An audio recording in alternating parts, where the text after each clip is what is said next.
pasaulē daudz dievu. Kam lai tic? Kas ir patiesība?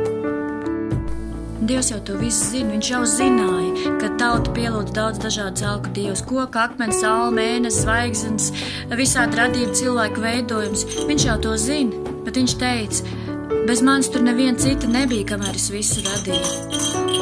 Nu, tāds visādi ceļ uz debesīm, it kāds ar labiem darbiem, bet nepietiek ar labiem darbiem, vienkārši būt par labu cilvēku. Jo Jēzus jau pirms tā viss jau ir pateicis, neviens netiek pie tēva, kā viens caur mani, kāds ar Jēzus Kristus upuru, neviens netiek pie tēva. Nav pestīšanas nevienā citā, nav cita vārda zem debes dots, kurā mums lemta pestīšana, proti Jēzu Kristu. Kristietība ir vienīgā, kas piedāvā pestīšanu. Tā kā, lai Dievs tev apgaismo, izvēlies, kam tu ticēsi, vai tas kaut ko dos tev. Varbūt tikai šajai dzīvē, bet ko tas dos tālāk? Vai tu esi uz īstā ceļa? Kā vēstīt tu ticēsi?